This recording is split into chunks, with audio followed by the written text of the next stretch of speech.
क्या 2026 के अंदर बहुत बड़ी वॉर हम विटनेस कर सकते हैं?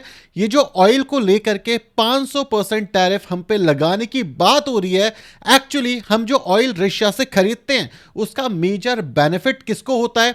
कौन कौन से स्टॉक्स आज की डेट में आपको एक्चुअली क्लोजली वॉच करने चाहिए, क्योंकि वहां पे गिरावट आनी शुरू हो चुकी है और यूएस और रशिया के बीच में जो टेंशन है वो बढ़ती जा रही है और यूएस और डेनमार्क भी इस टेंशन से ज्यादा दूर नहीं है। सो मेरा नाम है अभिषेक उपाध्याय, आप देख रहे हो कॉफी थिंकर्स। इन सारे इंपॉर्टेंट पॉइंट पे आपकी नजर होनी चाहिए और अपडेटेड रहना चाहते हो तो चैनल को सब्सक्राइब और वीडियो को लाइक कर देना। शुरू करते हैं वीडियो।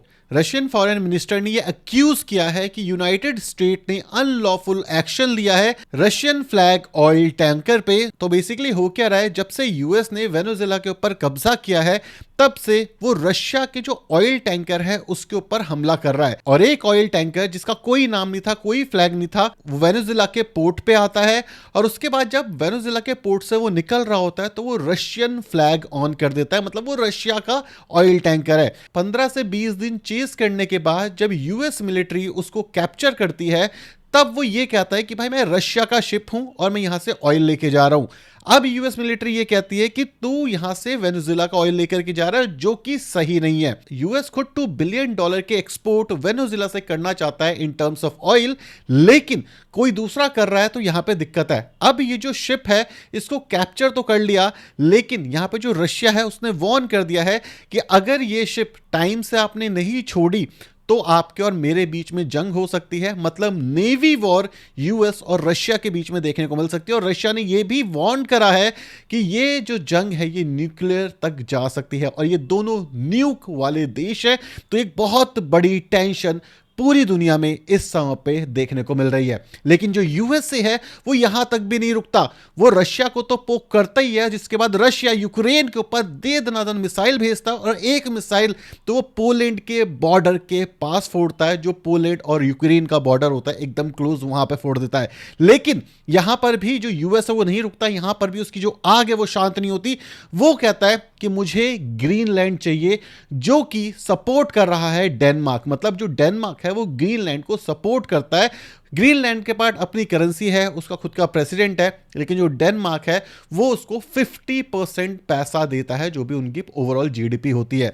तो जब यूएसए ने ये बोला कि मैं आपको कैप्चर कर लूंगा, तब डेनमार्क ने आकर के ऑफिशियली बोला कि अगर बस किया तो करके दिखाओ। उनकी लैंग्वेज अलग थी, मैं आसान भाषा में आपको समझा रहा हूं। तो यहां पर एक और इशू पैदा हो जाता है, क्योंकि जो डेनमार्क है वो नेटो का मेंबर है और जो यूएस है वो भी नेटो का मेंबर है। तो यहां पे क्वेश्चन आ जाता है, जो कि ज्यादातर एक्सपर्ट कह रहे हैं कि पूरा नेटो मिल करके अमेरिका के खिलाफ लड़ सकता है। तो यहां पे जो अमेरिका है वेनेजुएला के ऊपर कब्जा कर चुका है, रशिया के साथ पंगे शुरू कर चुका है, ग्रीनलैंड को कब्जाने की बात कर रहा है, इंडिया पे 500% और चाइना पे 500% के टैरिफ लगाने की बात कर रहा है। तो हो सकता है 2026 एक ऐसा साल हो जहां पे हमें शायद एक बहुत बड़ी वॉर देखने को मिल सकती है। 2026 की जस्ट शुरुआत हुई है और इतनी सारी चीजें पहले हफ्ते में आपको देखने को मिल चुकी है। तो क्वेश्चन यहां पर यह है कि एज एन इंडियन हम क्या कर सकते हैं, हमारे हाथ में क्या है।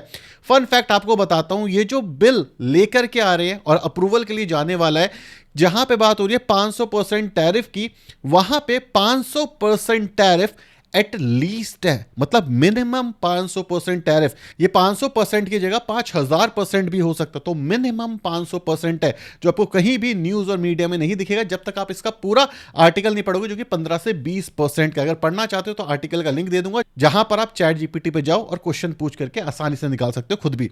तो ये चीज आपको समझनी पड़ेगी कि जो टैरिफ है ये 500% लग सकता है और ये 500% ऊपर लगेगा। मतलब पहले 100 रुपए का इंडियन प्रोडक्ट 150 का हुआ यूएस के अंदर, क्योंकि 50% के टैरिफ, 500% लगने के बाद वो 650 का हो जाएगा, क्योंकि 50 पहले लगे थे, 500 लगने के बाद 550 और 100 रुपए का प्रोडक्ट। तो आप ये मानो इंडियन इंडस्ट्री यूएस के लिए पूरी तरीके से खत्म होते हुए दिख सकती है और 2026 इसी हिसाब से चलता रहा तो चीजें और भी ज्यादा खराब हो जाएगी। यूएस के जो मिनिस्टर्स हैं वो बहुत ही वाहियात बात करना शुरू कर चुके हैं इस पे इंडियन मिनिस्टर्स के लिए और स्पेशली पीएम मोदी के लिए। वो कहते हैं कि जो हमारी डील है वो तो ऑलमोस्ट कंप्लीट हो गई थी, लेकिन हमारी शर्त ये थी कि पीएम मोदी ट्रंप को कॉल करे, और पीएम मोदी ने ये नहीं करा, जिस वजह से हमने 50% के टैरिफ लगाए।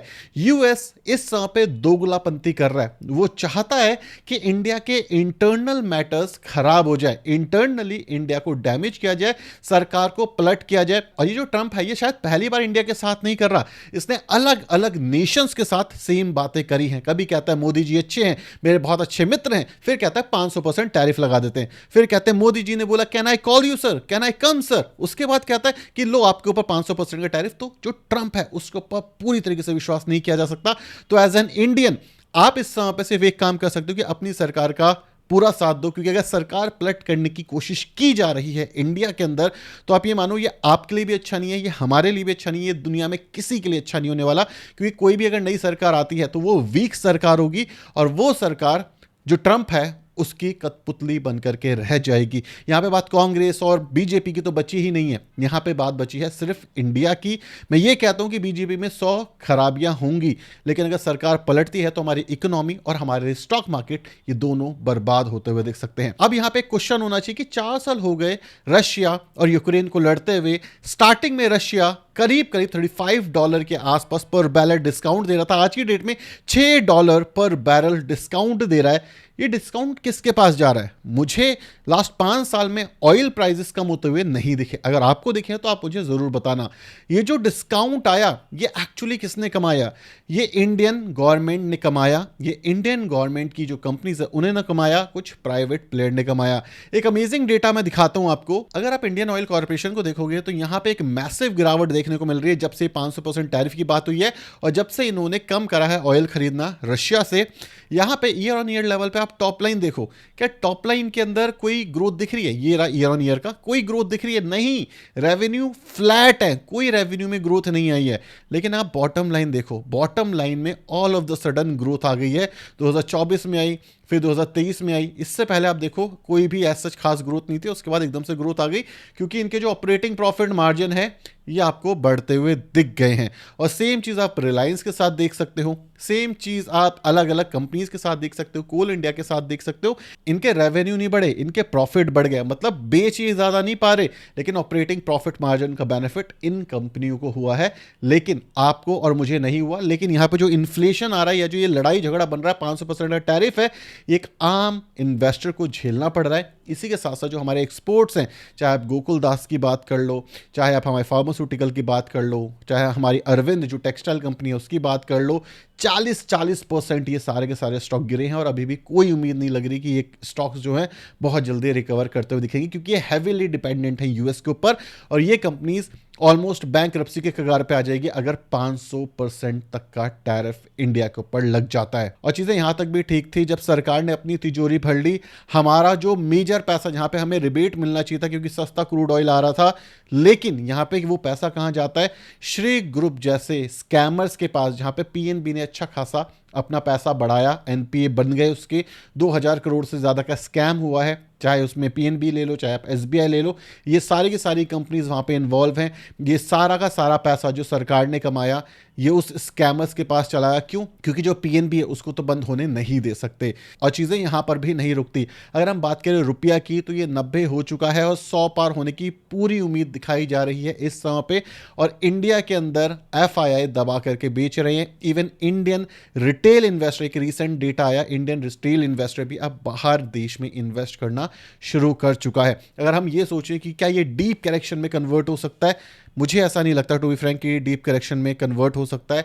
हमेशा बाजार में अपॉर्चुनिटीज होती हैं। मैं कह रहा हूं रुपया गिर जाएगा तो इससे हमारे एक्सपोर्ट्स अच्छे होंगे इन लॉन्ग रन, क्योंकि हम सस्ते पड़ जाएंगे, हमारी आईटी इंडस्ट्री बढ़ेगी, हमारे एक्सपोर्ट दूसरी कंट्रीज में अच्छे हो जाएंगे। लेकिन एज एन इंडियन अगर आप चाहते हो कि मेरा बच्चा बाहर पढ़ने जाए या मैं विदेश की एक ट्रिप कर लूं, तो आपको बहुत महंगा पड़ेगा। एक और डेटा सामने आता है जहां पे ये बताया गया कि इन्फ्लेशन 7 से 11% रहा लास्ट 5 साल के अंदर, लेकिन इंडियन हाउस होल्ड की जो सैलरी बढ़ी है वो हार्डली 5% से बढ़ी है। और ये इन्फ्लेशन की बात कर रहा हूं, करेंसी डेप्रिसिएशन ऐड कर लोगे तो ये और भी ज्यादा है। मतलब आपका पैसा नहीं बढ़ रहा, ऊपर से जॉब मार्केट भी गिर रही है, ऊपर से आईएनआर भी गिर रहा है, उसी के साथ साथ आप इन्फ्लेशन भी फेस कर रहे हो और आपको इसके बदले कुछ खास नहीं मिल रहा। इंटरनेशनल मार्केट में आपकी वैल्यू खत्म होती जा रही है और ये सारे इश्यूज इस समय पे बाजार में चल रहे हैं। तो 2026 कुछ सेक्टर्स के लिए बहुत अच्छा होगा, जैसे डिफेंस के लिए काफ़ी अच्छा हो सकता है। एक्सपोर्ट जो डायरेक्टली यूएस को नहीं करते, कहीं और एक्सपोर्ट करते हैं, उनके लिए काफ़ी अच्छा हो सकता है। लेकिन अगर कोई भी यूएस डिपेंडेंट कंपनी है तो उसको एक मेजर हिट देखने को मिल सकता है। तो एक्सपोर्ट ओरिएंटेड बिजनेस से जितना दूरी बना सकते हो उतनी दूरी बनाओ। और ये जो वॉर है, अगर ये शुरू हो जाती है, कोई भी बड़ी कंट्री यहाँ पे इन्वॉल्व हो जाती है, तो बाजार में एक मेजर करेक्शन तो आएगा ही आएगा। बट ये वॉर कहाँ जाकर के रुकेगी?